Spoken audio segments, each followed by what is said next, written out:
सबको मसीह में जय मसीह की। मैं विश्वास करता हूँ कि आप सब अच्छे हैं, भले चंगे हैं और परमेश्वर के काम को अपने जीवन में देख रहे हैं। और मैं आशा करता हूँ कि परमेश्वर अपने वचन के द्वारा हमसे बात करेगा। कितने लोग चाहते हैं कि वो हमसे बात करे, और कितने लोग जो वो बोलेगा उसको अपनाने के लिए तैयार हैं। हाथ तोड़ते हैं लेकिन थोड़े से मुरझा भी जाते हैं चेहरे एंड तक, लेकिन जो परमेश्वर बोलता है वो बोलना मेरा काम है, चाहे आपको पसंद आए या ना आए। तो आज का जो वचन है वो उत्पत्ति 37 उसका 3 से 4 और 18 से 20 से लिया गया है। Genesis chapter 37 versus 3 to 4 and 18 to 20। तो जब हम 3 से 4 पढ़ते हैं, वहाँ लिखा है, इस्राएल अपने सब पुत्रों से बढ़ के यूसुफ से प्रीति रखता था, क्योंकि वह उसके बुढ़ापे का पुत्र था, और उसने उसके लिए एक रंग बिरंगा अंगरखा बनवाया। परंतु जब उसके भाइयों ने देखा कि हमारा पिता हम सब भाइयों से अधिक उसी से प्रीति रखता है, तब वे उससे बैर करने लगे और उसके साथ ठीक से बात भी नहीं करते थे। 18 में आएंगे। ज्यों ही उन्होंने उसे दूर से आते देखा तो उसके निकट आने के पहले ही उसे मार डालने का षड्यंत्र रचा, और वे आपस में कहने लगे, देखो वह स्वप्न देखने वाला आ रहा है, इसलिए आओ हम उसको घात करके किसी गड्ढे में डाल दें, और यह कह देंगे कि कोई बेनेला पशु उसको खा गया, फिर हम देखेंगे उसके स्वप्नों का क्या फल होगा। आज का वचन का जो टाइटल है वो है, जब दुश्मन खोदता है तब परमेश्वर बनाता है। थोड़ा अपने बाजू वाले व्यक्ति को बोले, जब दुश्मन खोदता है तब परमेश्वर बनाता है। प्रियो, जब हम मनुष्य वायदे को सोचते हैं या समझते हैं तो बहुत आसान है वायदे करना। पिंकी प्रॉमिस बहुत चलन में है, छोटे छोटे वायदे हम एक दूसरे को देते रहते हैं। लेकिन प्रियो, वायदा जो होता है प्रियो, वो वायदा एक छोटी बात नहीं होती। वायदा सिर्फ मीठे शब्द नहीं होते, लेकिन जब हम एक वायदा करते हैं तो वो वायदा निभाना वो एक बहुत बड़ी जिम्मेदारी होती है। मेरी वाइफ हमेशा मुझसे बोलती है कि कुछ चीज़ अगर करवाना है तो प्रॉमिस दे, और मैं उसको पता है कि अगर मेरे मुंह से प्रॉमिस वर्ड निकल गया तो मैं कुछ भी कर लूँगा, लेकिन वो चीज़ होके रहेगा। तो कहने का मतलब है प्रियो, हम प्रॉमिसेस रोज दे देते हैं लोगों को, मैं ऐसा कर लूँगा, मैं वैसा कर लूँगा, चांद तोड़ के ला लूँगा, तारे ला लूँगा, हम बहुत बड़ी बड़ी बातें करते हैं। लेकिन प्रियो, ये समझना है कि जो वायदा है ये सिर्फ बोलने की बात नहीं है, लेकिन वायदा जो है प्रियो, जब परमेश्वर की ओर से रहता है, मतलब परमेश्वर वो चीज़ करना जानता है। ये मनुष्य के वायदों से परमेश्वर के वायदे बहुत अलग होते हैं, और परमेश्वर के हर एक प्रतिज्ञाएं क्या है, उसमें हाँ और आमीन है। जब हम 2 कुरिन्थियों 1 उसका 20 पढ़ते हैं, कहने का मतलब है परमेश्वर ने अगर आपके जीवन में कोई वायदा किया है तो वो वायदा को पूरा निभाने के लिए सक्षम परमेश्वर है। कहने का मतलब है प्रियो कि परमेश्वर सिर्फ वायदा नहीं करता, वो वायदे को निभाता भी है। मतलब वो गारंटी देता है कि अगर उसने वो वायदा किया है तो वायदा आपके जीवन में पूरा ज़रूर होगा। लेकिन समझना ये है प्रियो कि परमेश्वर जो है, परमेश्वर का देखने का नज़रिया और आपके नज़रिए में फ़र्क है। कहने का मतलब है कि वो आरंभ से ही जानता है कि आपका अंत कैसा होगा, वो आपकी शुरुआत से ही जानता है कि आप आखिरी सांस में क्या शब्दों को बोलेंगे। कहने का मतलब है प्रियो, वायदा जो है प्रियो, वो आसान नहीं है, वो एक जिम्मेदारी के साथ में आता है।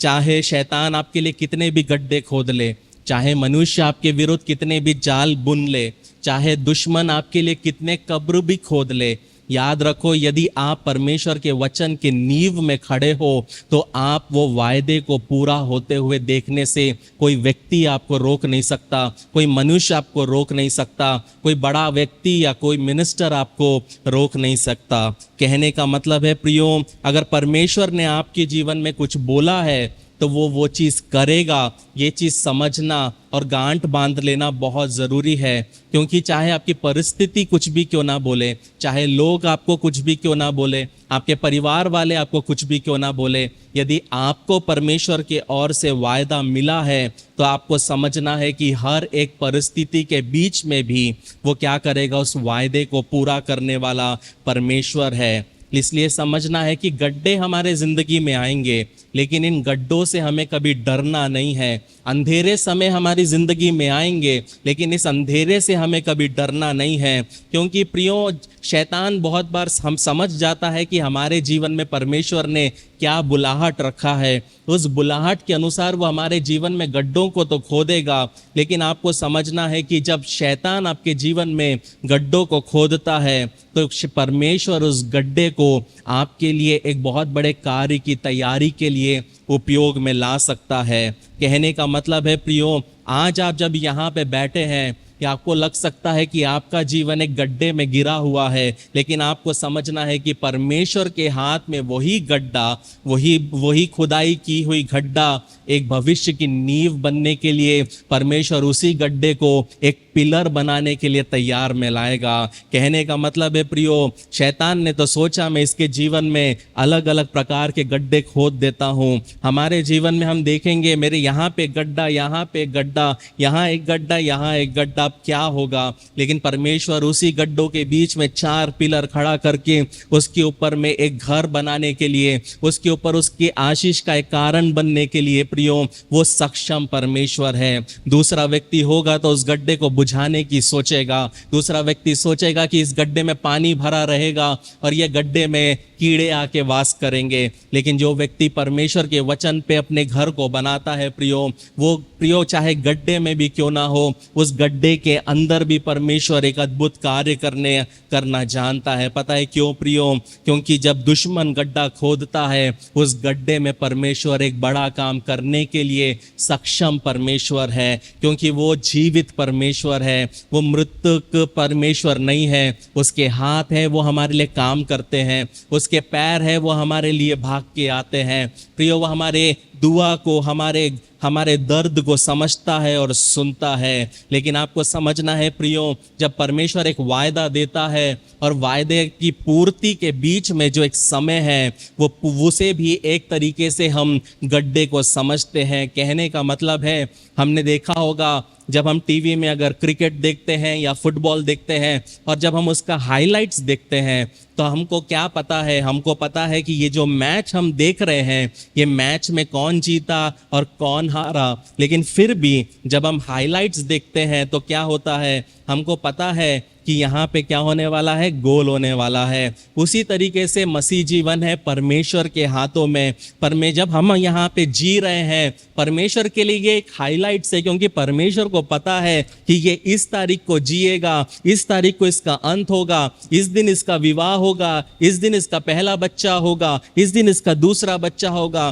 कहने का मतलब है प्रियो, हमको नहीं पता, लेकिन परमेश्वर को हमारा अंत पता है। इसलिए बहुत ज़रूरी है प्रियो कि आपके हालात चाहे कितने भी तनाव भरे क्यों ना हो, कहने का मतलब है प्रियो, आपको एक चीज समझना है, यदि परमेश्वर ने आपको एक वायदा दिया है, परमेश्वर ने अगर आपको चुना है, तो इसका अंत भी परमेश्वर जानता है और वो कभी भी आपको मुश्किल में पड़ने नहीं देगा। लेकिन हाँ प्रियो, ये जो गड्ढे का जो समय है, इसमें आपको डर लग सकता है, इसमें आपको इंतज़ार करना पड़ेगा, आपके पास में अनिश्चितता रहेगी, आपको पता नहीं है कि कल क्या होगा, आपको पता नहीं परसों क्या होगा।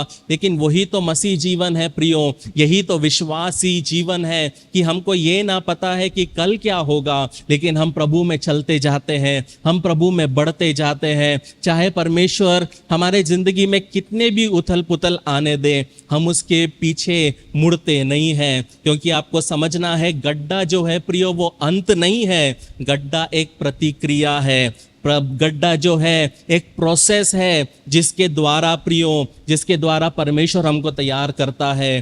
कभी कभी एक रिश्ता जो टूट जाता है वो हमारे ज़िंदगी में एक बहुत बड़ा गड्ढा बन जाता है। कभी कभी डॉक्टर की कोई एक रिपोर्ट हमारे लिए गड्ढा बन जाती है। कभी कभी हम सेवकाई करते हैं और सेवकाई में जो फल मिलना है, जो आत्माओं को जीतना है, हम सालों साल मेहनत करते हैं, लेकिन हम वो मेहनत का फल देख नहीं पाते और अचानक से हम अपने आप को एक गड्ढे में पाते हैं। कभी कभी हम एक बिजनेस चालू करते हैं, लेकिन चालू करते से ही वो खत्म हो जाता है। हम अपने आप को क्या करते हैं, हम एक गड्ढे में महसूस करते हैं। कभी कभी अच्छा नौकरी लगता है, लेकिन अचानक से वो नौकरी हमारे हाथ से चली जाती है और हम एक अपने आप को गड्ढे में महसूस करते हैं। कभी कभी हमारे पास में एक बहुत अच्छा अपॉर्चुनिटी आता है, जरूरी नहीं है सिर्फ पैसा, लेकिन पारिवारिक जीवन में ऐसे बहुत से अपॉर्चुनिटी परमेश्वर देता है, लेकिन हम कभी कभी उस अपॉर्चुनिटी को अपनाते नहीं, और फिर जब हम अपनाते नहीं और वो अपॉर्चुनिटी जब चली जाती है, तब फिर हम महसूस करते हैं कि मैंने एक बहुत बड़ा एक मौका को खो दिया। और क्या होता है, वो मौका एक बहुत बड़ा हमारे जीवन में गड्ढा बन जाता है। कभी कभी हम बहुत प्यार से घर बनाते हैं, वो घर हम खो देते हैं। कभी कभी 9 महीना बच्चे को पेट में रखने के बाद माँ उस बच्चे को खो देती है और वो एक गड्ढा बन जाता है। कभी कभी माता पिता समय के पहले गुजर जाते हैं और बच्चे के जीवन में एक बहुत बड़ा गड्ढा बन जाता है। लेकिन आपको समझना है प्रियो, ये सब जो पल है प्रियो, जो हमारे दिल को तोड़ते हैं, जो हमारे उम्मीद को छीनते हैं, जो हमें निराशा में धकेलते हैं, आपको समझना है कि ये जो गड्ढे हैं जो शैतान बहुत बार उपयोग में लाता है, इन परिस्थितियों के बीच में भी परमेश्वर हमें उपयोगी पात्र बनाने के लिए सक्षम परमेश्वर है। हम सब यहाँ पे बैठे हैं, कभी ना कभी हमारे जिंदगी में भी हमने ऐसे सवाल और ऐसी परिस्थितियों को फेस किया होगा जिसमें क्या हुआ होगा कि अचानक से वो न्यूज़ जो सुने, हमारा दिल बैठ गया, हमारा दिल थाम गया, हम खड़े खड़े ज़मीन पे आ गए और अकेलेपन में हम अकेले से रोने लगे। और वो क्या है प्रियो, हमारे लिए गड्ढा बन गया। कहने का मतलब है प्रियो, अगर आप आज यहाँ बैठे हैं और आप ऐसे एक गड्ढे में अपने आप को महसूस करते हैं, तो याद रखना है कि उस गड्ढे के बीच में, उस गड्ढे के मध्य में परमेश्वर है, जो आपको ना ही कभी छोड़ेगा और ना ही कभी त्यागेगा। कहने का मतलब है प्रियो कि बहुत बार निराशाएं हमारे जीवन में इतनी भर जाती है, उन निराशा के वजह से पता क्या होता है, हम अपने मसीह जीवन में आगे नहीं बढ़ पाते। अगर मैं आपसे कहूँ कि ये पानी का क्या वेट होगा, तो आप में से कुछ लोग बोलेंगे कि ये 400 ग्राम है, ये 500 ग्राम है, कोई बोल सकता है 1 किलो है। और ये इसको पकड़ने के लिए अगर मैं किसी को बोलूँगा तो आप में से सब लोग इसको पकड़ सकते हैं। इवन एलाइना भी पकड़ सकती है, मर्सी भी पकड़ सकती है। लेकिन इसी बॉटल को अगर मैं 2 घंटे पकड़ के रखूँगा तो मेरा हाथ धीरे धीरे दुखने लगेगा। इसी बॉटल को अगर मैं पूरे दिन तक पकड़ के रखूँगा तो मेरा ये पूरा भाग पैरालाइज्ड हो जाएगा। कहने का मतलब है प्रियो ये बॉटल मेरे को पैरालाइज्ड नहीं कर रहा है। पैरालाइज्ड क्या कर रहा है, इस बॉटल को जो मैं ज़बरदस्ती अपनी ज़िंदगी में पकड़ के रखा हूँ, वो मेरे को पैरालाइज्ड कर रहा है। कहने का मतलब है प्रियो, कई बार हम परमेश्वर के काम को पता है क्यों अपने जीवन में देख नहीं पाते, क्योंकि हम गलत रिश्तों को पकड़ के रखते हैं, हम गलत आदतों को पकड़ के रखते हैं। हम जानते हैं जो हम कर रहे हैं वो गलत है, और कुछ समय के बाद हमारी ज़िंदगी में दर्द आने लगता है, कुछ समय के बाद हमारे परिवार में कलह शुरू हो जाता है, कुछ समय के बाद हमारे जॉब में, बिजनेस में गिरावट हो जाती है, और हम सोचते हैं ऐसा क्यों हो रहा है, ऐसा क्यों हो रहा है, मेरे परिवार में ऐसा क्यों हो रहा है। पता है क्यों हो रहा है प्रियो, क्योंकि आपने उस चीज को पकड़ा रखा है जिसको आपको छोड़ना है। कहने का मतलब है प्रियो, निराशाएं हमारी जिंदगी में आएगी। हम बहुत बार इसी तरह कड़वाहट को पकड़े रखते हैं, इसी तरह हम द्वेष को पकड़े रखते हैं, इसी तरह अपने घमंड को पकड़े रखते हैं, इसी तरह हम अपने ईगो को पकड़ के रखते हैं।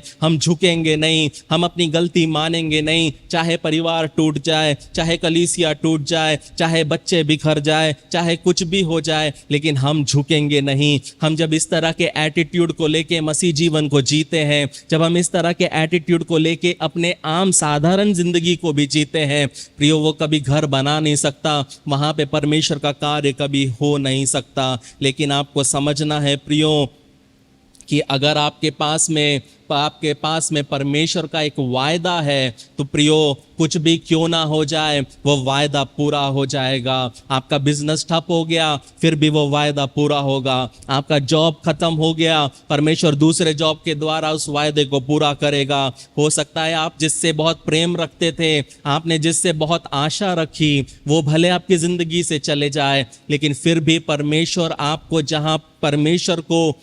जहां पहुंचाना है वो आपको पहुंचाएगा। पता है क्यों प्रियो? ये वायदा है, और ये मनुष्य का वायदा नहीं है, ये परमेश्वर का दिया हुआ वायदा है। क्योंकि कोई भी ऐसा गड्ढा आज तक बना नहीं जो जीवित परमेश्वर के बच्चों को रोक सके। प्रियो, चाहे वो सिंह का कुंड क्यों ना हो, चाहे वो यिर्मयाह के लिए दलदल का कुआं क्यों ना हो, परमेश्वर अपने दासों को कुओं में से निकालने के लिए सक्षम परमेश्वर है। लेकिन आपको समझना है प्रियो कि जब परमेश्वर की कृपा हमारे जिंदगी में होती है, जब परमेश्वर के वायदे हमारे जिंदगी में होते हैं, जब परमेश्वर का कृपा और अनुग्रह हमारे जिंदगी में होता है, तब आपको समझना है प्रियो कि ये कृपा सिर्फ अच्छाई नहीं है, इसके साथ में बुराई भी आती है। बहुत बार जब हम परमेश्वर का अनुग्रह, परमेश्वर का आशीष के बारे में जब हम बात करते हैं, हम सोचते कि परमेश्वर हमारे लिए नए दरवाजे खोलेगा, वही आशीष है। परमेश्वर हमें बढ़ोतरी देगा, वही आशीष है। परमेश्वर मुझे प्रमोशन देगा, वही आशीष है। लेकिन आपको समझना है प्रियो, यदि आप सचमुच आशीष को समझना चाहते हैं, परमेश्वर के अनुग्रह को समझना चाहते हैं, तो पता है वो सच्चाई क्या है? परमेश्वर का अनुग्रह और कृपा कभी कभी आशीष भी होता है और कभी कभी बोझ भी होता है। जब जब परमेश्वर की अनुग्रह आपके जीवन में आता है, जब जब परमेश्वर का आशीष आपके जीवन में आता है, आपको याद रखना है कि इन आशीषों के वजह से आपका ज़िंदगी थोड़ा आसान तो होता है, आपका जीवन जीने का तरीका थोड़ा ईजी तो होता है, लेकिन इन आशीषों के साथ चुनौतियां भी आते हैं, अनचाहे हमले भी आते हैं, आलोचनाएं भी आती है, तनाव भी आता है। इसलिए प्रियो, बहुत बार हम समझते हैं कि बस परमेश्वर तू मुझे आशीष दे, परमेश्वर तू मुझे बढ़ा, परमेश्वर तू मुझे ऊंचा कर। लेकिन जो ऊंचाई में परमेश्वर लेके जाता है, तो उसके साथ का तनाव, उसके साथ का टेंशन, उसके साथ का स्ट्रगल वो हम सोच भी नहीं सकते। दाऊद जब भेड़ों को चराता था, उसका क्या काम था? सिर्फ बकरियों को सुरक्षा रखना। बस 30-40 बकरियां, भेड़ या 400 भेड़, जितना समझ लो, सिर्फ भेड़ों का रखवाली करना है। लेकिन कि उसको कोई बड़ी जिम्मेदारी नहीं है, सिर्फ भेड़ को देखना है। लेकिन जब परमेश्वर ने उसको चरवाहा से राजा बनाया, 12 गोत्र के लाखों लोगों की जिम्मेदारी उसके सर पे आई। कहने का मतलब है प्रियो, जब परमेश्वर आपको बढ़ाता है, उसके साथ तनाव भी आता है, आलोचनाएं भी आती है, उसके साथ एक स्ट्रगल भी आता है। लेकिन प्रियो, आपको समझना है आपको समझना है कि अगर आप हमेशा ये सोच रहे हैं कि सिर्फ हमेशा खुश ही रहेगा, तो ऐसा नहीं होता है। आपको एक चीज़ हमेशा समझना है प्रियो, कि मेरे को नहीं पता, आपको पता है कि नहीं है, कि हर एक व्यक्ति हमेशा आपके लिए खुश नहीं रहता है। आपको कितने लोगों को पता है ये जो मैंने कहा, कि हर कोई आपके लिए कभी भी खुश नहीं रहेगा। अगर आप ये सोच रहे हो कि आपकी ज़िंदगी में जितने भी लोग हैं वो सब आपकी खुशी में खुश होंगे, तो आप बहुत बड़े वहम में जी रहे हैं। आप प्रियो, कहने का मतलब है, जब आपको ऑफिस में प्रमोशन मिलेगा, कोई ना कोई व्यक्ति हमेशा कोने में रहेगा जो एक आंख से आपको घूर के देखेगा कि तेरे को मेरे से पहले कैसे प्रमोशन मिल गया। जब परमेश्वर आपको सफलता देगा, तो आपके परिवार का हर एक व्यक्ति आपके साथ में जश्न नहीं मनाएगा। कहने का मतलब है, हर एक व्यक्ति जो आपके पीछे खड़ा है, उसका मतलब ये नहीं है कि जब आप गिरोगे तो आपको पकड़े। कभी कभी गिरेगा तो इजीली चाकू रख देगा ताकि ऐसे ही वो घुप जाए। कहने का मतलब है प्रियो, कि आप बुरे हो इसका मतलब ये नहीं, आप बुरे हो इसलिए आपके साथ ऐसा नहीं होगा। कहने का मतलब है, जब परमेश्वर का अभिषेक, परमेश्वर का आशीष, परमेश्वर की कृपा, परमेश्वर का अनुग्रह जब आपके ऊपर होता है, पता है वो आपको क्या बनाता है?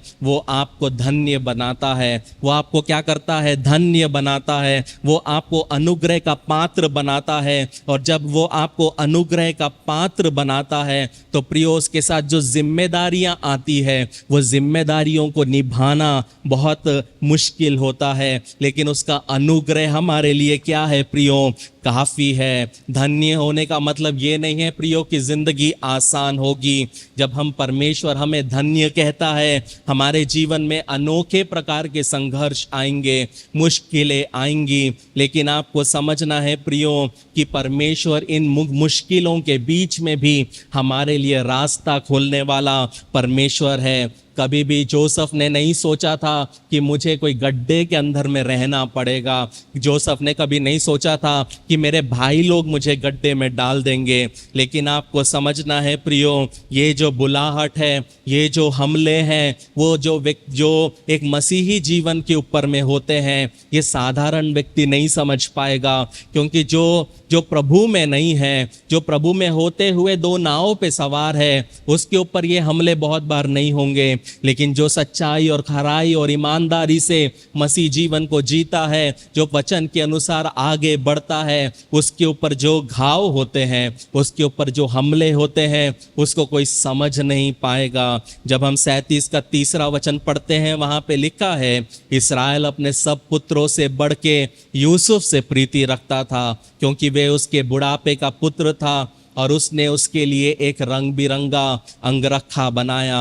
यहाँ पे प्रियो एक चीज़ समझना है, ये जो कोट था, ये सिर्फ एक कपड़ा नहीं था प्रियो, ये एक पिता का अपने पुत्र के लिए एक प्यार था।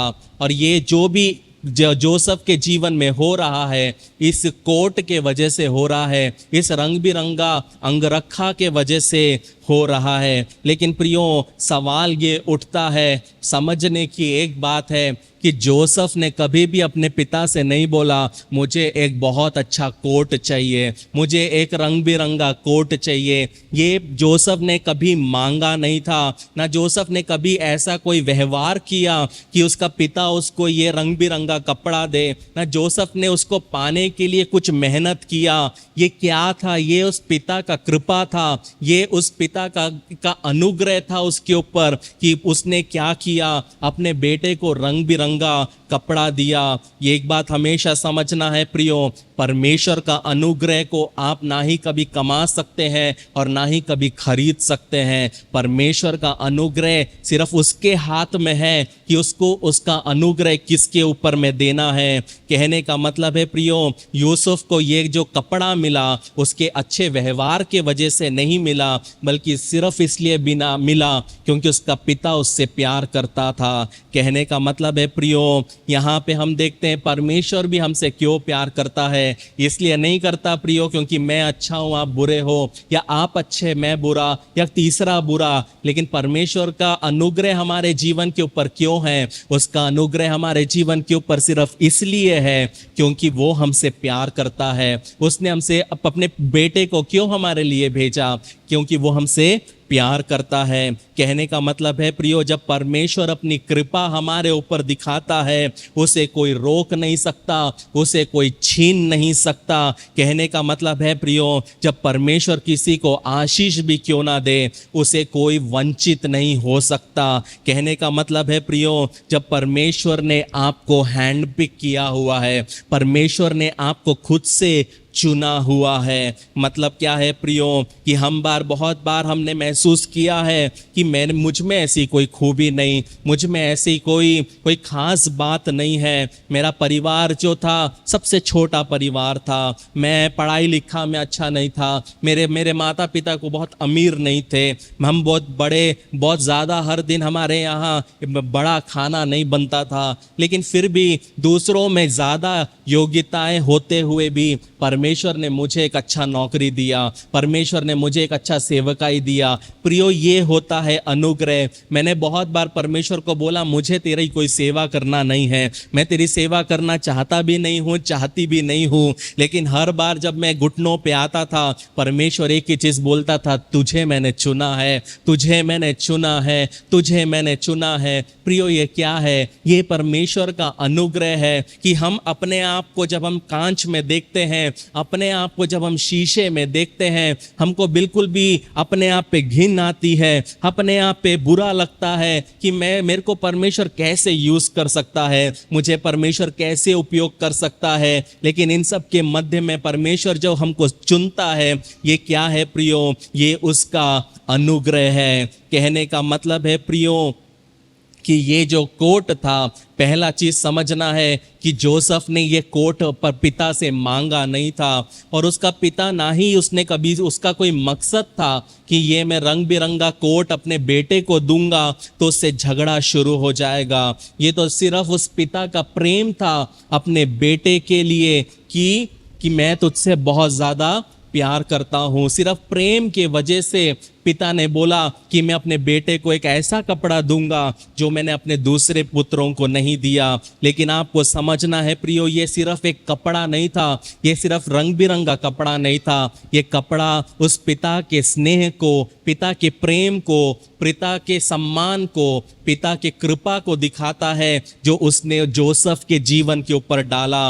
ये जो कोट था प्रियो, ये सस्ता नहीं था। ये जो कोट था ये प्रियो पुराना भी नहीं था, लेकिन ये खास तौर पे उस जोसेफ के लिए बनाया गया था। जोसेफ 12 बच्चों में, 13 में से 12 लड़कों में से वो 11वां लड़का था। उसके बड़े भाई का साइज 34 नहीं होगा, उसके बड़े वालों का साइज अलग होगा, जोसेफ का साइज अलग होगा। लेकिन उसके पिताजी ने खास तौर से टेलर मेड कोट किसके लिए बनाया? अपने बेटे के लिए बनाया। और मैं प्रियो आज इस वचन से कहना चाहता हूँ कि यहाँ बैठे कुछ लोगों के लिए परमेश्वर ने टेलर मेड आशीषों को, टेलर मेड बुलाहट को, टेलर मेड काम को परमेश्वर ने आपके लिए चुना है। टेलर मेड का मतलब क्या है प्रियो? जब आप दुकान में जाते हो, आपको एक कोट पसंद आया, आपने पहन लिया, वो टेलर मेड कोट नहीं है, वो कस्टम कोट नहीं है। लेकिन जब आप टेलर के पास जाके बोलते हो मुझे मेरे साइज का, मेरे फिटिंग का चाहिए, तो क्या होगा? उसको बोला जाता है कस्टम कोट, उसको बोला जाता है टेलर मेड कोट। कहने का मतलब है प्रियो, यहाँ पे जोसेफ को उसके पिता ने टेलर मेड कोट दिया। कहने का मतलब है प्रियो, वो सिर्फ और सिर्फ किसके लिए था? जोसेफ के लिए था। परमेश्वर ने कुछ ऐसे कार्यों को, ऐसे आशीषों को, ऐसे दान वरदानों को आपके लिए रखा है, वो किसी और के साइज का नहीं है प्रियो। वो आपके बुलाहट के लिए, आपकी सोच के अनुसार, आपकी समझ के अनुसार, आप जहां से बड़े हुए हो, पले हो, उसके अनुसार परमेश्वर ने आपके लिए चुना है। कहने का मतलब है कि वो किसी को मिल नहीं सकता। पता है क्यों? वो सिर्फ आपका है। वो प्रियो, अगर वो कोई पहन भी ले तो भी उसको फिट नहीं आएगा, क्योंकि वो सिर्फ आपका है। कहने का मतलब है कोई उसको छीन नहीं सकता, कोई उसकी कॉपी नहीं कर सकता, क्योंकि परमेश्वर ने जो आपके लिए रखा है वो सिर्फ आपके लिए ही है। इसलिए सवाल ये उठता है प्रियो, जलन किस बात की? दूसरे की आशीष के ऊपर जलन किस बात की? क्योंकि आपको समझना है, तीसरे की आशीष उसके लिए कस्टम मेड है, चौथे की आशीष उसके लिए कस्टम मेड है। आप उसकी आशीष को लेके कुछ कर भी नहीं सकते। आप उसको घर पे भी रखोगे तो टांगने के अलावा कोई काम का नहीं है। कहने का मतलब है प्रियो, अगर कोई आपके आशीषों को छीनना भी चाहे, अगर वो छीन भी ले तो वो आपकी कोई काम का नहीं। कोई आपकी जगह में जबरदस्ती बैठना भी चाहे तो भी वो बैठ नहीं पाएगा, बैठ भी जाएगा तो वो कर नहीं पाएगा जो आपको करना है। कहने का मतलब है प्रियो, जो आपका है वो सिर्फ आपका है। जो उद्देश्य, जो कृपा, जो अवसर परमेश्वर ने आपके लिए दिया है वो सिर्फ आपका है। इसलिए बहुत जरूरी है प्रियो कि लोग चाहे आपको कितना भी दूर करने की कोशिश करें, लोग चाहे आपको कितना भी पीछे करने की कोशिश करें, याद रखो परमेश्वर ने जो आपके लिए रखा है वो आपके लिए ही है। जो दूल्हा आपके लिए रखा है वो आपका ही होगा। जो दुल्हन आपके लिए रखी है वो आपके लिए ही होगी, जो घर आपके लिए रखा है वो आपका ही होगा। आपको दूसरे के लिए जलन करने की जरूरत नहीं, दूसरे की जॉब को देख के जलन होने की जरूरत नहीं। लेकिन पता है ये जलन के वजह से बहुत बार शैतान इस जलन को उपयोग करके क्या करता है, परमेश्वर के काम को हमारे जीवन में क्या करता है, खत्म कर देता है, नष्ट कर देता है। ये समझना है प्रियो, हमको परमेश्वर ने अपने इमेज में बनाया, अपने अनुसार बनाया। हर एक जन अलग है। हम में से सब यहाँ जो बैठे हैं सबका आधार कार्ड है। मेरे उंगली से आपका आधार कार्ड अनलॉक नहीं होगा, आपके उंगली से मेरा आधार कार्ड अनलॉक नहीं होगा। जब इतना यूनिक फिंगरप्रिंट परमेश्वर ने अगर हम सबको दिया है तो वो अपनी आशीषें हमारे लिए यूनिक क्यों नहीं रख सकता? वो हमारे लिए बड़े बड़े काम यूनिक क्यों नहीं रखेगा? इसलिए प्रियो, कभी भी अपनी जिंदगी में कभी भी जलन आने नहीं देना, कभी भी घमंड आने नहीं देना, कभी हमेशा नम्रता के साथ जीना, क्योंकि शैतान इन्हीं चीज़ों को उपयोग में ला के क्या करता है, आपके जीवन के ऊपर के बुलाहट को, आपके जीवन के ऊपर के परमेश्वर के आशीषों को क्या करता है, खराब करता है। थोड़ा आजू बाजू के लोगों को बोलो, तेरे ऊपर परमेश्वर की कृपा बहुत अच्छी लगती है, तेरे ऊपर परमेश्वर की कृपा बहुत अच्छी लगती है। फिर बोलो, अगली बारी आपकी है, अगली बारी आपकी है। कहने का मतलब है प्रियो, मेरी नजर में प्रियो, कोर्ट जो है वो समस्या नहीं है, वो दर्शाता क्या है, वो समस्या है। शादी समस्या नहीं है, शादी के बाद जो होगा वो समस्या बन जाता है। कहने का मतलब है प्रियो, बहुत बार हमारे जीवन में परमेश्वर जो काम कर रहा है वो प्रॉब्लम नहीं होता, लेकिन वो चीज होने के बाद क्या होगा वो प्रॉब्लम हो जाता है। मतलब जब साइकिल में चलते थे तो बहुत अच्छा लगता था, लेकिन जैसे ही टू व्हीलर ले लिया तो टू व्हीलर लेना समस्या नहीं है। अब पति पत्नी और बच्चे बाइक में जाएंगे तो फास्ट जाएंगे ना, तो वो समस्या है। कार ले लिया वो समस्या नहीं है, लेकिन कार में बैठ के और 4 लोगों को कलीसिया में लेके आएंगे वो एक समस्या बन जाती है। कहने का मतलब है प्रियो, समझना है प्रियो कि हमारे जीवन में जो परमेश्वर ने रखा है उससे प्रॉब्लम कहाँ से आ रही है। यहाँ पे याकूब को नहीं पता था कि उसका बेटा क्या बनने वाला है। याकूब को ये भी नहीं पता था कि परमेश्वर ने जोसेफ के लिए क्या रखा है। हाँ, उसने उसको खाना दिया, कपड़ा दिया, अपने घर में उसको बढ़ाया, प्रेम किया, लेकिन एक पिता होने के नाते भी प्रियो, एक याकूब जोसेफ के जीवन के ऊपर के बुलाहट को समझ नहीं पाया।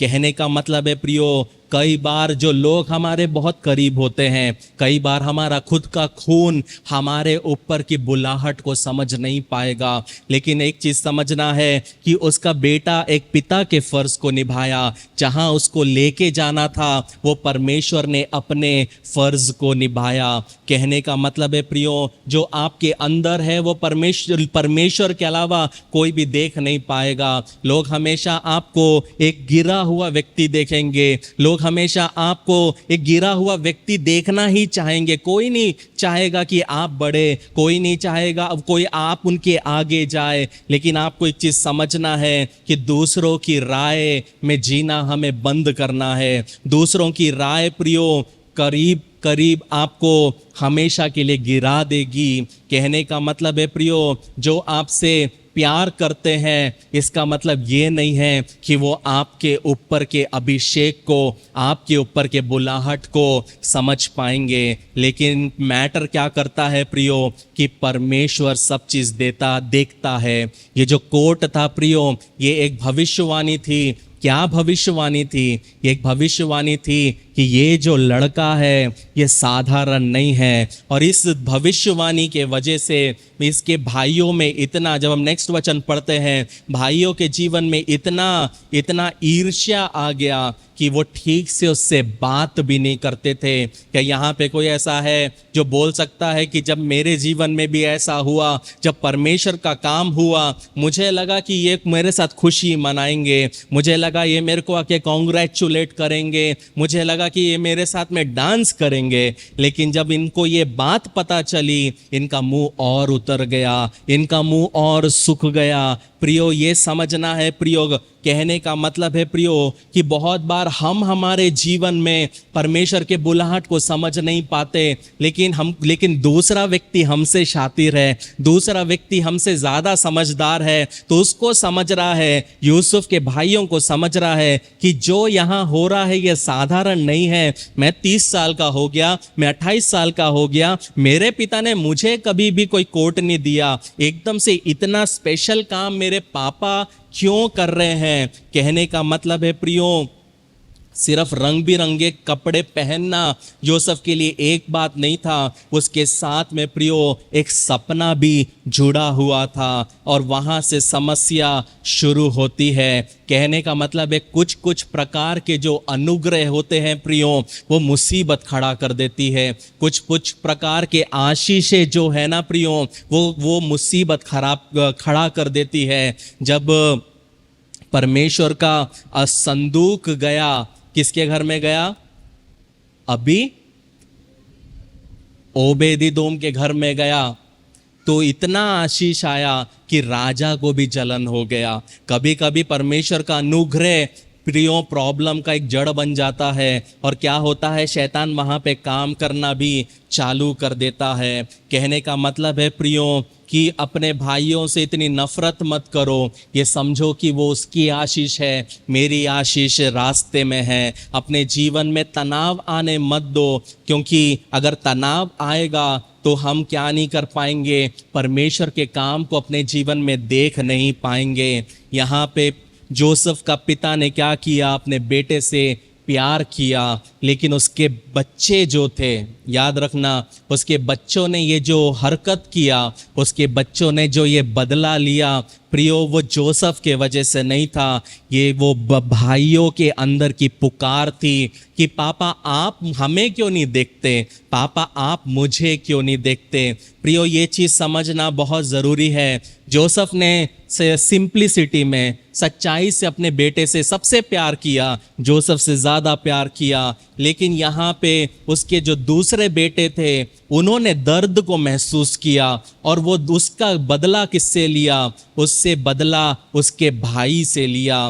कहने का बात है, कहने का मतलब है प्रियो, यहाँ पे जो बाप ने जो बेटे के साथ किया, वो दूसरे बेटों को क्या हुआ? उससे जलन हुआ। कहने का मतलब है प्रियो, बहुत बार हम लोग ऑफिस जाते हैं, ऑफिस में बॉस को हम कुछ बोल नहीं पाते, बॉस के मुंह में जो आता अनाप शनाप हमको बकता, हम घर आते हमारी पत्नी और बच्चे खुश हैं, अच्छे हैं, पापा आ गए, पापा आ गए, पापा आ गए, और पापा गुस्से में बेटे को एक मार देते हैं। पत्नी बोलती तुम्हें क्या हुआ जी, वो पति पत्नी के ऊपर चिल्ला देते। पता क्या किया? बॉस का गुस्सा किस पे उतारा? बच्चों पे और माँ पे। वही चीज यहाँ पे जोसेफ के भाइयों ने किया। पिताजी ने बेटे को ज्यादा पसंद किया। अब बाप को तो मैं कुछ बोल नहीं सकता, क्योंकि तब के पिताजी की में आज के पिताजी में बहुत फर्क है, तो वो बोले हम पिता को कुछ नहीं कर सकते, लेकिन जिससे ज़्यादा प्यार करते हैं ना,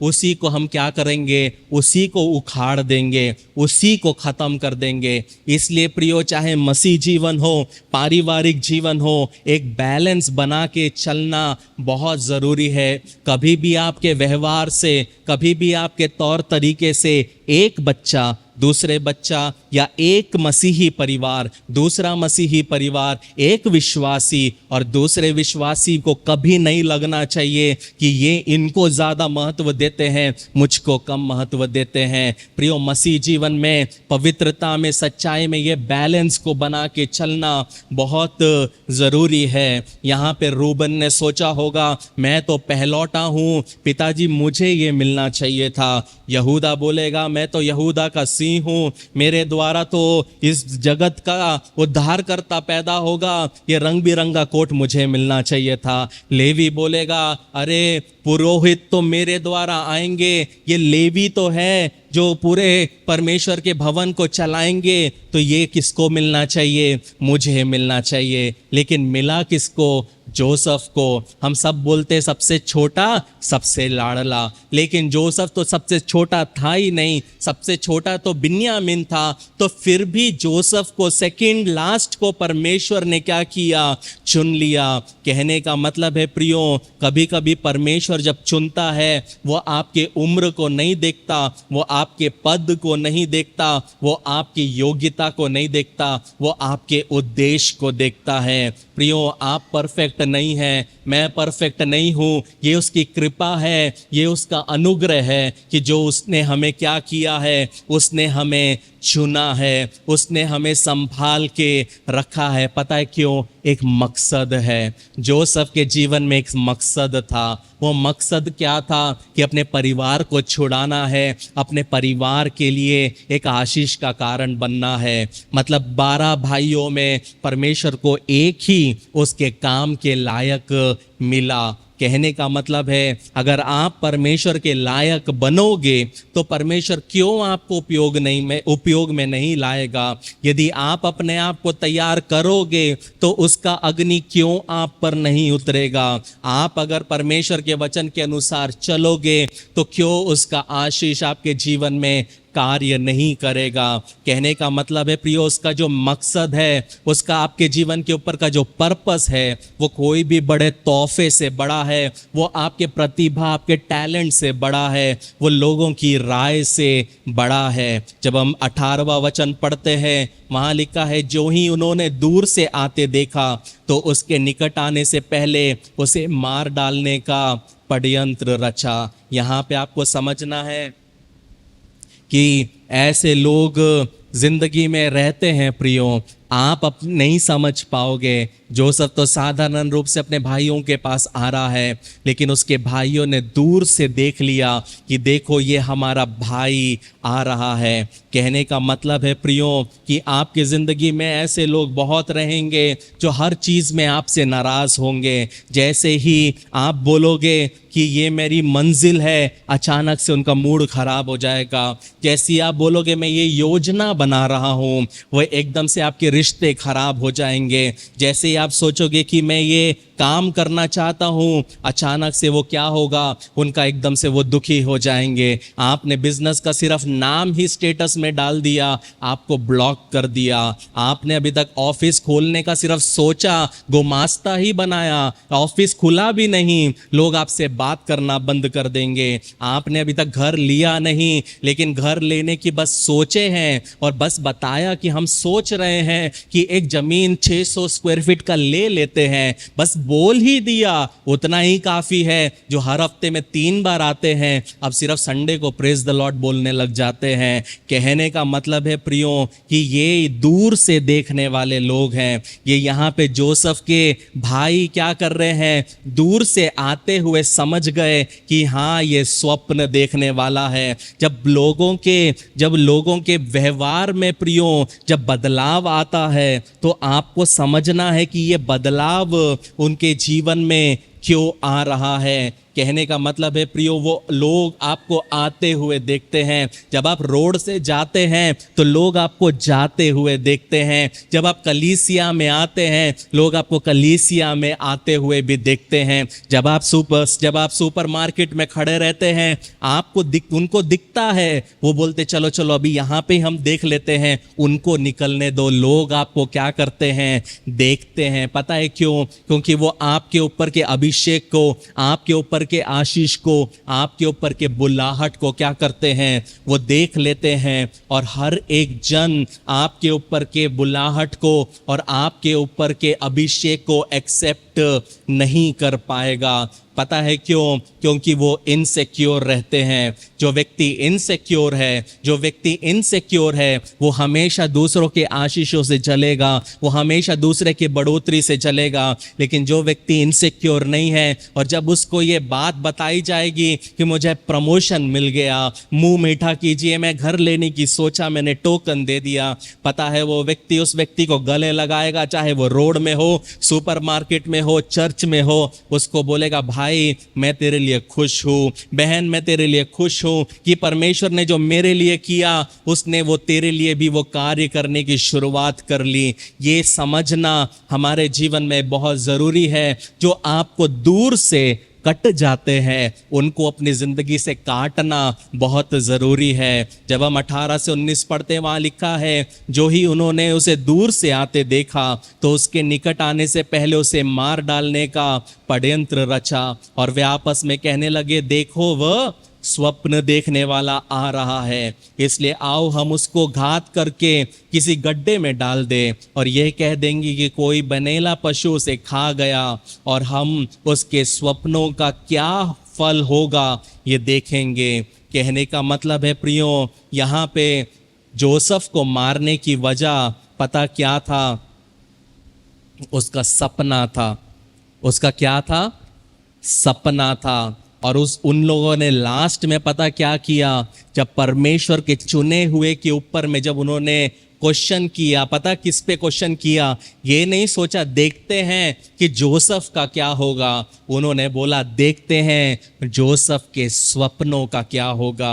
वो स्वप्न प्रियो उसके पिताजी ने उसको नहीं दिए, वो स्वप्न उसके मामा काका ने नहीं दिया, वो स्वप्न उसको परमेश्वर के ओर से मिला था। कहने का मतलब है यदि आपके जीवन में कोई स्वप्न है और वो स्वप्न को कोई इंसान अगर खत्म करना चाहे वो कभी खत्म नहीं हो सकता। कहने का मतलब है प्रियो, अगर आपके जिंदगी के ऊपर के सपनों को अगर इंसान तोड़ पाए तो वो स्वप्न परमेश्वर के ओर से थे ही नहीं, है ही नहीं। ये हमेशा समझना है, क्योंकि जो सपने परमेश्वर देता है, जो बुलाहट परमेश्वर देता है, पता है प्रियो वो कितने भी दबाव से होके क्यों ना गुजरे वो सपने साकार होंगे। वो अभिषेक और वो जो दर्शन परमेश्वर ने आपको दिया है वो पूरा होगा। उसको रोकने वाला आज तक कोई पैदा हुआ नहीं है, और अगर कोई पैदा भी होगा पता उसके साथ क्या होगा? परमेश्वर ने गोलायत को पैदा होने दिया। पता है क्यों? कि क्योंकि उसका दास एक दिन खड़ा होगा और अपने गोफन से उस गोलायत को मारेगा और उसके द्वारा किसको महिमा मिलेगी? परमेश्वर को महिमा मिलेगी। परमेश्वर ने एक बंदे को पैदा होने दिया, उसका नाम था हामान। चाहे जो फांसी उसने मोर्देकाई के लिए बनाया उसी फांसी में क्या हुआ? वो खुद लटक गया। परमेश्वर ने एक को पैदा होने दिया, उसका नाम था यहूदा इस्करियोती, जिसको बहुत इंपॉर्टेंट काम करना था यीशु मसीह का तिरस्कार। कहने का मतलब है परमेश्वर कई बार खराब लोगों को भी पैदा होने देता है, उनके लिए भी प्लान रहता है, लेकिन वो लोग उसकी के लिए बने हैं क्योंकि वो बदलना नहीं चाहते। कहने का मतलब है प्रियो, यदि आपके जीवन में ऐसे लोग हैं तो आपको क्या करना है? हटना है, बचना है। और आखिर में जब हम 21 से 24 पढ़ते हैं, वहाँ लिखा है ये सुन के रूबेन ने उसको उनके हाथ से बचाने का विचार से कहा, हम उसको प्राण से तो ना मारे। फिर रूबेन ने उससे कहा लहू मत बहाओ, उसको जंगल में इस गड्ढे में डाल दो और उस पर हाथ मत उठाओ। वे उसको उनके हाथ से छुड़ाकर पिता के पास फिर पहुंचाना चाहता था। इसलिए ऐसा हुआ कि जब यूसुफ अपने भाइयों के पास पहुंचा तो उन्होंने उसका रंग बिरंगा अंगरखा जिससे वे पहने हुए था उतार लिया और यूसुफ को उठाकर गड्ढे में डाल दिया। वे गड्ढा सूखा था और उसमें कुछ जल नहीं था।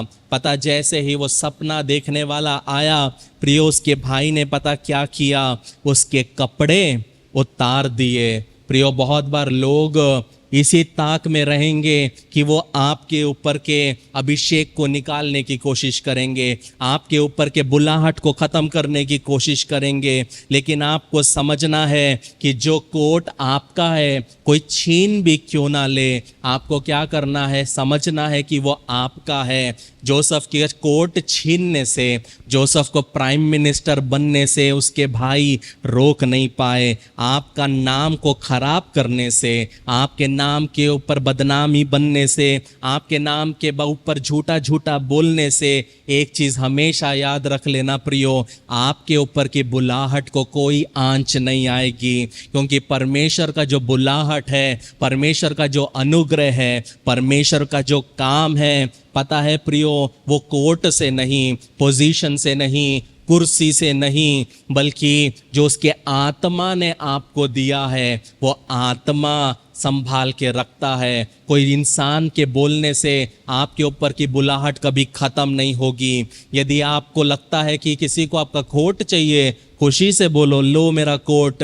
अगर ये कोट लेने से आपके ऊपर भी ये अभिषेक आता है तो दे दो। यदि किसी को आपकी कुर्सी से प्रॉब्लम है, कुर्सी उठा के दे दो, ले भाई तू बैठ के देख, तब तेरे को समझ में आएगा ये कुर्सी क्या है। यदि किसी को आपके बुलाहट से प्रॉब्लम है, ले तू करके देख ले। कहने का मतलब है प्रियो कि अनुग्रह जो है प्रियो, वो अनुग्रह परमेश्वर के ओर से है। यीशु मसीह के कोट को भी लोगों ने क्या किया, उन्होंने क्या किया, यीशु मसीह को नंगा करके उसके कोट के ऊपर में उन्होंने खेला, सट्टा खेला कि किसको ये मिलेगा। क्या यीशु मसीह के कोट लेने से क्या उसका जीवित होने को वो रोक पाए? नहीं रोक पाए। लेने दो। अगर हमारा हॉल लेने से तुम्हारा कुछ बनता है, ले लो। अगर मेरा घर लेने से तुम्हारा कुछ बनता है, ले लो। कहने का मतलब है प्रियो, परमेश्वर की जो बुलाहट है, ये बुलाहट प्रियो किसी के हाथ रखने से नहीं आता। परमेश्वर की जो बुलाहट है वो माता के गर्भ में रहते समय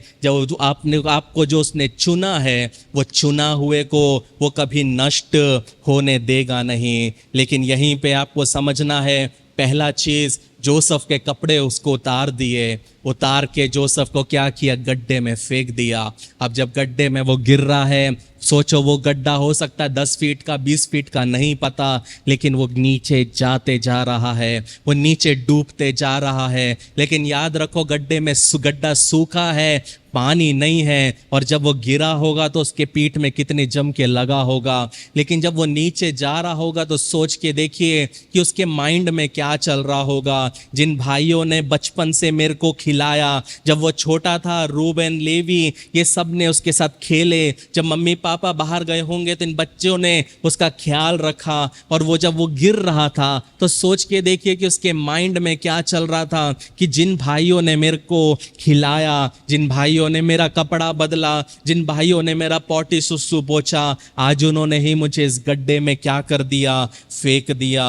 प्रियो, हो सकता है आज आप यहाँ बैठे हैं और आपके भी अपनों ने आपको गिरा दिया। आज आप भी एक ऐसी परिस्थिति में होंगे कि आपको लग रहा है कि आप डूबते जा रहे हैं। आपको नहीं पता नीचे पानी है कि नीचे पत्थर है, नीचे में कांटे हैं, लेकिन आप गिरते जा रहे हैं। लेकिन आपको एक चीज समझना है प्रियो कि कितने भी बड़े गड्ढे क्यों ना आ जाए, परमेश्वर आपके भविष्य को जानता है। इस वचन से एक ही चीज परमेश्वर बोलना चाहता है, हिम्मत मत हारो। आपको हिम्मत नहीं हारना है। आप अपनी जीवन की परिस्थिति में महसूस करोगे कि मैं डूबती जा रही हूँ, मैं डूबता जा रहा हूँ, अब मैं क्या करूँगा, मेरे बेटे का मैं क्या करूँगा, मेरी बेटी का मैं क्या करूँगा, मेरा परिवार कैसा होगा। लेकिन आपको समझना है प्रियो कि परमेश्वर आपके साथ है। चाहे आप गड्ढे में क्यों ना गिर जाओ, वो आपके साथ है। लेकिन याद रखो प्रियो, जब उस गड्ढे में जोसेफ गिर रहा था, गिरा और बहुत दर्द हुआ, रोया, रोता गया, चिल्लाता गया, भैया प्लीज़ मुझे निकालो, भैया प्लीज़ मुझे निकालो, आप मेरे साथ ऐसा क्यों कर रहे हो, मैंने क्या किया है। क्योंकि जोसेफ को नहीं पता कि उसके पिता का वो कोट उसकी रिस्पॉन्सिबल है, लेकिन वो चिल्ला रहा है कि मुझे निकालो, मुझे निकालो, मुझे निकालो। लेकिन प्रियो, वो नहीं जानता था, लेकिन परमेश्वर हाइलाइट्स वाला उसको पता है कि अगर मैं इसको यहाँ पे नहीं डाला तो इसके जीवन में इफ्राइम और मनस्से कभी नहीं आएंगे, इसके जीवन में कभी भी फलवंत नहीं होगा, इसके जीवन में कभी ये भूलेगा नहीं। कहने का मतलब है प्रियो, जब परमेश्वर ने उसको उस गड्ढे में गिरने दिया, वो गिरता गया, वो वहां पे रहा, रोता गया, उसको बेचा गया, पोतीफेर के घर में गया, वहां पे उस पे लांछन लगाया गया, फिर उसको जेल में डाला गया, वहां से वो फिरौन के दूसरे तख्त पे आ गया, लेकिन वहाँ पे भी उसको समझा नहीं हुआ। लेकिन जब उसकी शादी हुई, उसके बच्चे हुए, पहला बच्चा फलवंत खूब का नाम दिया, दूसरा परमेश्वर ने उसके पूरे दर्द को भुला दिया। कहने का मतलब है, अगर वो गड्ढे में जाता नहीं प्रियो, तो कभी भी वो अपने जीवन में ये दो बच्चों को देख नहीं पाता था। वो इफ्राइम और मनस्से को देख नहीं पाता था, और ये इफ्राइम और मनस्से वहाँ हो नहीं सकते थे। इफ्राइम और मनस्से अगर होना है तो उसको वहाँ से फिरौन में जाना पड़ेगा, उसको वहाँ से मिस्र जाना पड़ेगा, क्योंकि मनस्से और इफ्राइम जैसा दिखना है, वो दिखने के लिए जो उसकी माँ होना है, वो माँ इधर नहीं है। फिरौन के जोसेफ के लिए जो परमेश्वर ने रखा था वो उसके कुटुंब के पास नहीं था। फिरौन के जोसेफ के लिए परमेश्वर ने जो रखा था वो फिरौन के वहाँ रखा था। कहने का मतलब इस वचन से परमेश्वर एक चीज़ बहुत अच्छे से आपसे कहना चाहता है प्रियो, कि आपके जीवन में जो गड्ढे हैं वो गड्ढे आपकी भलाई के लिए हैं। आपको आज परेशानी हो रही होगी, आज दुख हो रहा होगा, आज निराशा हो रहा होगा, लेकिन आपको एक समझना है, अपने दृष्टिकोण को बदलना है। कोई भी गड्ढा स्थायी नहीं है, कोई भी दर्द हमेशा का नहीं है। परमेश्वर आपको ऐसे जगह बोएगा जहाँ पे आपके जीवन में आप इफ्राइम और मनस्से को देखने पाओगे। प्रियो, दुश्मन खोदता है, परमेश्वर क्या करता है? परमेश्वर बनाता है। प्रियो, हम नहीं जानते कि जोसेफ कितने समय उस गड्ढे में था।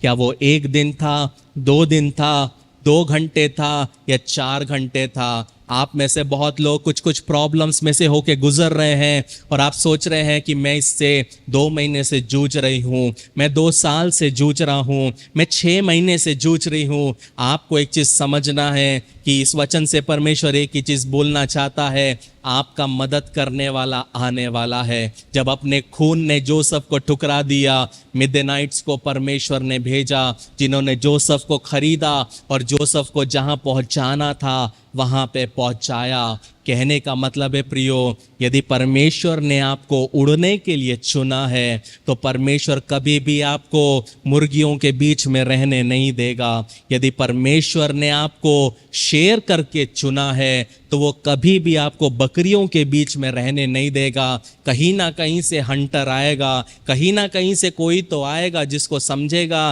कि ये पूरी मुर्गियों में ये तो बाज का बच्चा है। कोई व्यक्ति को तो परमेश्वर भेजेगा, क्योंकि हम कभी कभी अपने वैल्यू नहीं समझ पाते, तो परमेश्वर ऐसे व्यक्ति को भेजता है जो हमारे वैल्यू को समझ पाता है।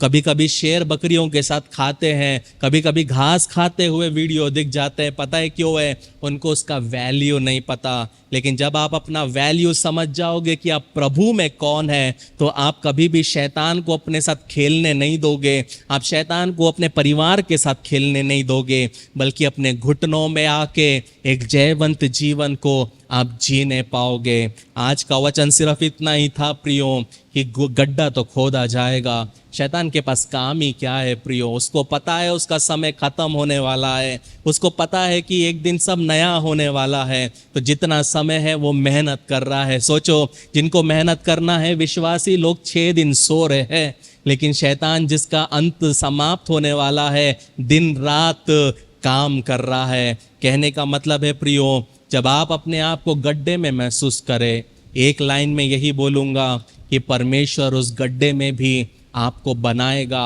आपके लिए रास्ता खोलेगा और परमेश्वर आपको ऊंचाइयों पे लेके जाएगा। परमेश्वर इन वचनों के द्वारा आशीषित करें। तो आप विवाह के लिए आगे कदम बढ़ाने को तैयार हैं? बधाई। इससे पहले कि आप अपनी शादी के दिन की तैयारी में जुट जाएं, योजना बनाएं और परेशान होने लगें, एक सबसे महत्वपूर्ण बात न भूलें, आपकी शादी। एक अध्ययन के अनुसार विवाह पूर्व परामर्श या वैवाहिक थेरेपी पूरा करने वाले जोड़ों में तलाक की संभावना 31% तक कम होती है और कोर्टशिप टू मैरिज इसमें आपकी मदद करता है। हमारे कोर्स और पाठों में विवाहित जीवन के संघर्षों, वास्तविकताओं और रोजमर्रा की दिनचर्या जैसे कई विषय सम्मिलित किए गए हैं। इस कार्यक्रम पर कई जोड़ों का भरोसा रहा है जो जिंदगी के इस नए स्तर पर जाने के लिए तैयार हैं। लेकिन इसके लिए सिर्फ हमारी बात को ही न माने, आप अपना पहला पाठ मुफ्त सीख सकते हैं। एक बार जब आप कोर्टशिप टू मैरिज के साथ रजिस्ट्रेशन करते हैं तो आप हमारी 30 दिन की मनी बैक गारंटी द्वारा भी सुरक्षित रहते हैं और आप तैयार हैं एक सुखी वैवाहिक जीवन के लिए। courtship2marriage.com पर आज ही अपना पहला लेसन शुरू करें।